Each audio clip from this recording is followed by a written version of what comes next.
Bismillahirrahmanirrahim. Assalamualaikum warahmatullahi wabarakatuh. Sebelumnya perkenalkan dulu, nama saya Rindang Maris Adzhar. Di sini saya ingin membuat video pembelajaran tentang materi statistika.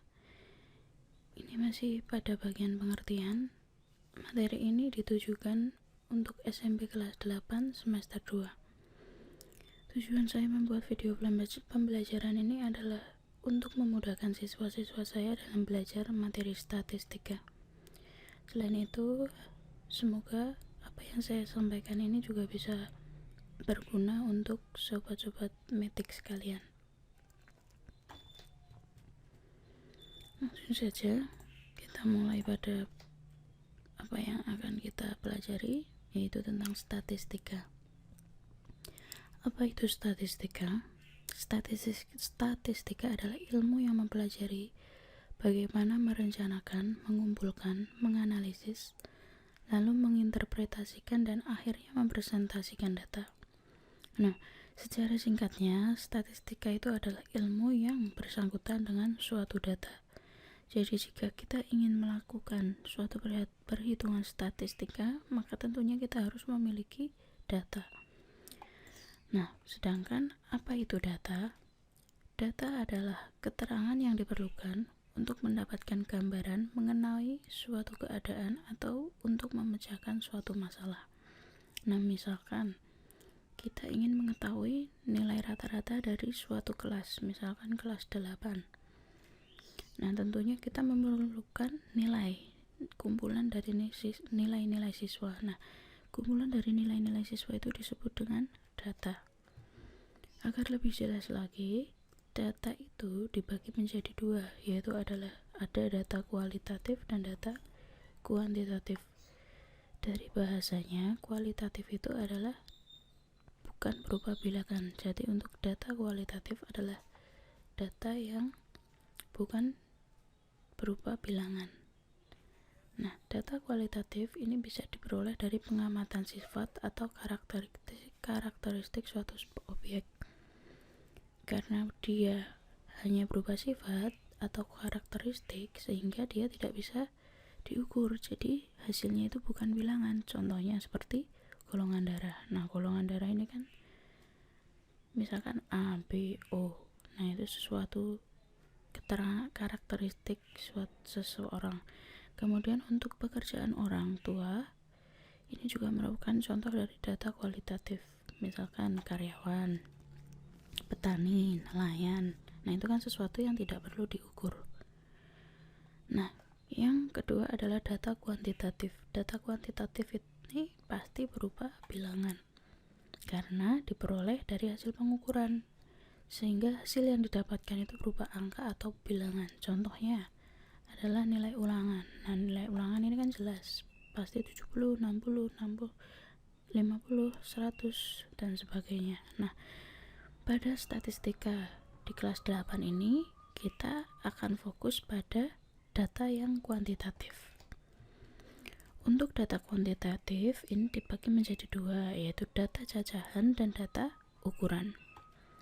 Data cacahan ini disebut juga dengan data diskrit. Untuk yang data ukuran disebut juga dengan data kontinu. Untuk data cacahan ini diperoleh dengan cara yang menghitung. Contohnya adalah data jumlah keluarga. Jadi menghitung itu berbeda dengan yang misalkan data ukuran data. Ini diperoleh dengan cara mengukur. Menghitung dengan mengukur berbeda. Menghitung bisa misalkan dalam keluarga A itu jumlah keluarganya berapa, dihitung. Misalkan ada A, B, C, berarti kan ada 1, 2, 3. Nah, sehingga contoh dari data cacahan itu bisa juga data jumlah keluarga. Untuk data ukuran ini diperoleh dengan cara mengukur, misalkan mengukur tinggi badan siswa. Nah, jadi kalau ingin mengetahui tinggi badan siswa itu kan harus diukur, tidak bisa hanya dihitung tingginya, misalkan 10, 20, 100, maksud saya 100 cm, 190 cm. Nah, kan tidak bisa seperti itu, harus diukur secara konkret. Kemudian untuk pengumpulan data Ini ada 3. Yang pertama adalah mencacah, yaitu melalui perhitungan seperti yang tadi ya. Kemudian mengukur melalui pengukuran. Nah, ada juga yang menggunakan mencatat menggunakan tally atau turus. Jadi yang garis-garis itu dinamakan tally. Contohnya seperti ini. Yang misalkan pemilihan ketua OSIS, ada 1 suara, 2 suara, 3 suara, 4 suara, kemudian 5 suara, dan seterusnya. Nah, ini menggunakan tally seperti itu. Kemudian yang selanjutnya tentang mengurutkan data tunggal. Dalam pengurutan data bisa diurutkan dari ukuran yang terkecil atau nilai yang terendah sampai ukuran yang tertinggi atau nilai yang terbesar. Nah, dalam statistika, untuk yang mengurutkan data ini penting dilakukan karena untuk mengetahui nilai-nilai yang ingin kita ketahui itu data harus diurutkan terlebih dahulu. Contohnya, ini ada nilai ulangan, data nilai ulangan matematika 10 siswa kelas 8. Nah, nilainya ada 9, 7, 8, 4, 6, 7, 5, 9, 6, dan 6. Data diurutkan. Nah, dilihat dulu nilai yang terendah itu mana? Kan 4. Berarti diurutkan dulu dari 4, selanjutnya 5, kemudian 6. Nah, yang 6 ini kan jumlahnya ada 3, berarti 6-nya sebanyak 3 kali. Setelah 6 ada 7. Yang 7 ini ada 2. Nah, seperti itu. Kemudian 8, kemudian yang 9 ada 2. Jadi diurutkan seperti biasa saja. Nah, selanjutnya adalah contoh soal. Contoh-contoh soal ini sebenarnya hanyalah review dari pelajaran statistika di kelas pertama ataupun di SD, yaitu tentang membaca data.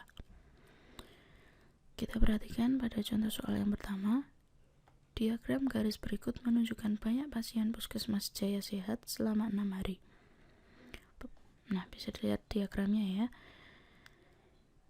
Pertanyaannya adalah berapakah jumlah seluruh pasien puskesmas Jaya Sehat selama 6 hari itu? Pada hari apakah jumlah pasien yang paling banyak? Nah, mari kita selesaikan secara bersama-sama. Yang pertama ditanyakan jumlah seluruh pasien. Jadi kita tinggal menjumlahkan setiap pasien pada setiap harinya, per harinya. Misalkan hari Senin ini berada di sini. Nah, ini kan jumlah pasiennya. Hari Senin ada 15 pasien. 15. Kemudian hari Selasa ada 25 pasien. Kemudian hari Rabu ada 10 pasien. Hari Kamis ada 35 pasien. Hari Jumat ada 30 pasien. Hari Sabtu ada 15 pasien. Nah, di total seluruhnya ada 130 pasien. Nah, untuk membaca data seperti ini memang harus teliti.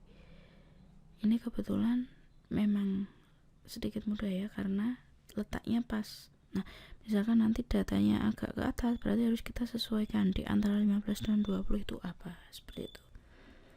Kemudian jumlah pasien yang paling banyak itu pada hari apa?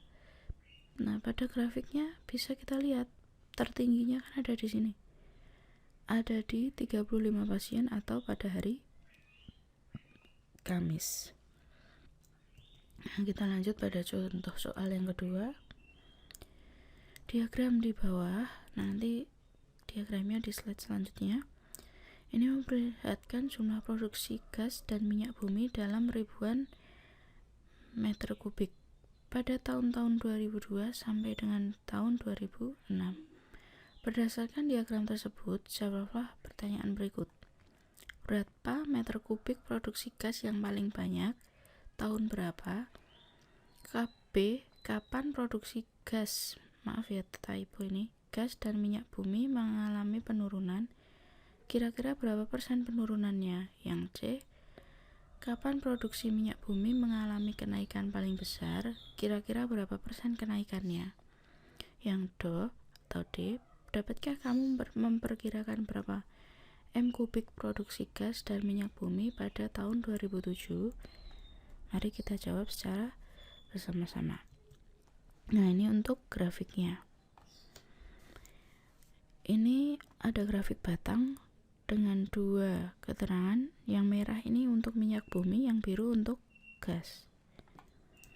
Nah, yang pertama itu kan ditanyakan produksi gas yang paling banyak. Mari kita lihat lagi. Yang gas berarti yang biru. Kita lihat mana diagram batangnya yang paling tinggi. Ada di sini. Di tahun 2004 dengan gasnya sebanyak 100.000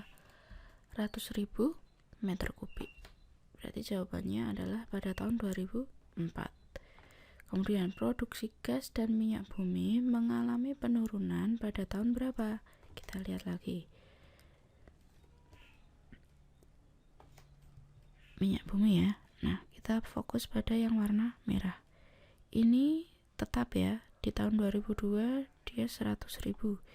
Di tahun 2003 juga 100.000. Di tahun 2004 100.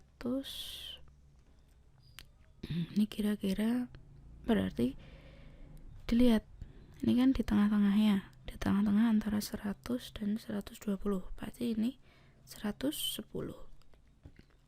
Mengalami kenaikan di tahun 2004. Yang ditanyakan itu kan penurunannya. Ini kan kelihatan dia terus turun di tahun 2005. Jadi jawabannya 2005. Sekarang ditanyakan persenannya. Yang pertama kita mau cari yang minyak bumi dulu. Penurunannya itu kan pada tahun 2004 ke 2005. Pada tahun 2004 jumlahnya 110.000. Pada tahun 2005 berarti ini jumlahnya pada 90.000 ya. Karena di antara 80.000 dengan 100.000. Berarti tinggal dicari dulu selisihnya. 110.000 dikurangi 90.000 per 110.000. Pernya ini diambil dari yang terbesar. Ini dan ini yang terbesar kan yang ini. Berarti yang di bawah ini atau penyebutnya adalah 110.000. Kemudian dikali dengan 100%. Ini karena kita ingin mencari persenannya. 110 kurangi 90.000. 110.000 dikurangi 90.000 adalah 20.000, sehingga dilakukan perhitungan didapatkan persenannya adalah 18,18%. Ini bisa dibulatkan berarti menjadi 18%. Untuk yang gas, sekarang kita lihat penurunan gas. Berarti yang warna biru ini dia turun pada 2004 ke 2005 juga ya ini. Yang di tahun 2004 berada pada angka 100.000. Pada tahun 2005 berada di antara 80.000 dan 60.000, berarti ini 70.000. Mari kita lakukan perhitungan.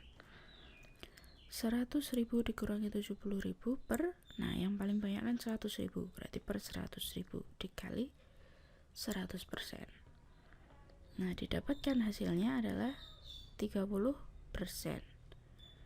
Yang selanjutnya, produksi minyak bumi mengalami kenaikan paling besar pada tahun apa? Kita lihat. Minyak bumi kenaikannya di sini ya, paling besar ya tahun 2004. Kemudian ditanyakan kenaikannya. Pertama, dia berada di angka 100.000, kemudian mengalami kenaikan di angka 110.000 dengan cara yang sama. Nah, ini kalau yang tadi kan terlihat yang pertama duluan dikurangi yang kedua. Sebenarnya ini ada selisih, jadi yang besar dikurangi yang kecil, jangan bingung. Berarti 110.000 dikurangi 100.000 per 110.000 dikali 100%, hasilnya didapatkan 9,091%. Ini bisa juga dibulatkan berarti menjadi 9%. Yang do, perkirakan produksi gas dan minyak bumi pada tahun 2007. 2007. Nah, ini kan grafiknya hanya ada pada sampai tahun 2006, sedangkan soalnya itu ingin kita memprediksi jumlah minyak bumi dan gas pada tahun 2007. Nah, sebelumnya sebenarnya ini seperti perkiraan, jadi bisa meleset, bisa juga tepat. Mari kita perhatikan secara bersama-sama. Untuk yang misalkan minyak bumi dulu ya, yang merah. Untuk memperkirakan bisa kita lihat grafik sebelumnya. Yang pertama pada tahun 2002 ini kan di 100.000. Di tahun 2003 juga 100.000. Berarti kan tetap kemudian mengalami kenaikan di 110. Naiknya ini berarti 10.000 ya.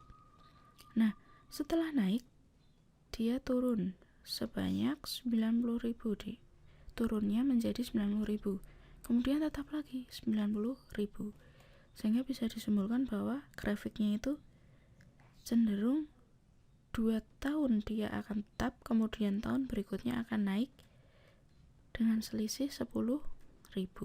Kalau kita terapkan pada keadaan yang sama, prediksinya ini kan tetap 90, kemudian akan mengalami kenaikan menjadi 10.000, jadi 90.000 ditambah 10.000, kenaikannya menjadi 100.000. Nah, ini. Kemudian yang gas. Sekarang kita lihat pada tahun 2002 berada di angka 90.000. Di tahun 2003, nah ini dia di tengah-tengah lagi ya, antara 90.000 dengan 100.000, berarti ini 95.000. Kemudian di tahun 2004 mengalami kenaikan lagi di angka 100.000, berarti ini mengalami kenaikan sebanyak 5.000 pada setiap tahunnya, setiap 3 tahun naik 5.000, naik 5.000. Nah, kita lihat pada tahun 2005 dia langsung turun, tetapi pada tahun 2006 dia juga mengalami kenaikan. Ini di angka 70.000, yang ini di angka 80.000, naiknya 10.000. Jadi kemungkinan di tahun 2007 itu juga akan mengalami kenaikan sebanyak selisih di antara 2005 dan 2006. Jadi ini 80.000 ditambah selisihnya ini 10.000, sehingga prediksi banyaknya gas yang diproduksi pada tahun 2007 adalah 90.000. Nah, begitulah cara memperkirakan atau memprediksi suatu data. Nah, yang selanjutnya ini soal yang terakhir tentang banyaknya kendaraan bermotor rakitan dalam unit dari tahun 1995 sampai dengan tahun 1998 tercatat sebagai berikut. Nah, bisa dilihat ini tabel tentang jenis kendaraan. Nah, ini tahunnya. Jadi data ya, ini cara membacanya seperti yang sudah kita pernah pelajari. Kalau yang Jeep pada tahun 1995 sebanyak sekian, dan seterusnya. Pertanyaannya adalah, pada tahun berapakah perakitan kendaraan paling banyak? Yang B, jenis kendaraan apakah yang paling banyak dirakit selama tahun 1995 sampai 1998? Nah, mari kita selesaikan bersama-sama. Ini data yang kita dapatkan tadi. Nah, karena kita ingin mengetahui perakitan kendaraan yang paling banyak, jadi kita harus menjumlahkan dulu. Nah, jadi kita tambah baris lagi untuk menjumlahkan produksi kendaraan setiap tahunnya. Ini dijumlahkan, hasilnya sekian. Ini dijumlahkan juga, hasilnya sekian, dan seterusnya.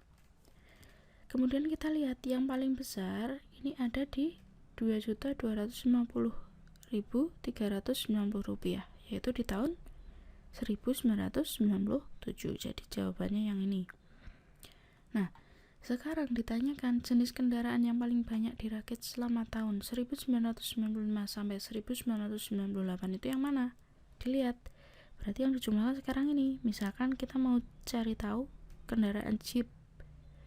Nah, ini dijumlahkan hasilnya sekian dari tahun 1995 sampai 1998. Nah, ini juga dijumlahkan dan seterusnya. Kemudian kita bandingkan mana yang paling banyak. Dapat dilihat yang paling banyak adalah di kendaraan jenis motor. Jadi jawabannya adalah yang motor. Nah, sekian bagian pertama dari pembelajaran statistika ini. Untuk yang pembelajaran selanjutnya yaitu tentang rata-rata, modus, dan median akan kita pelajari pada video selanjutnya. Sebelumnya saya ucapkan terima kasih kepada teman-teman metik sekalian yang sudah menyaksikan video pembelajaran ini. Semoga bermanfaat, dan saya juga minta maaf jika ada kekurangan dari apa yang saya sampaikan dan kekurangan dari fasilitas yang saya sampaikan, karena mungkin teman-teman juga bisa mendengar banyaknya suara burung, suara motor, ya karena saya tidak berada di studio, hanya berada di kamar saya saja. Nah, kurang lebihnya mohon maaf. Wassalamualaikum warahmatullahi wabarakatuh.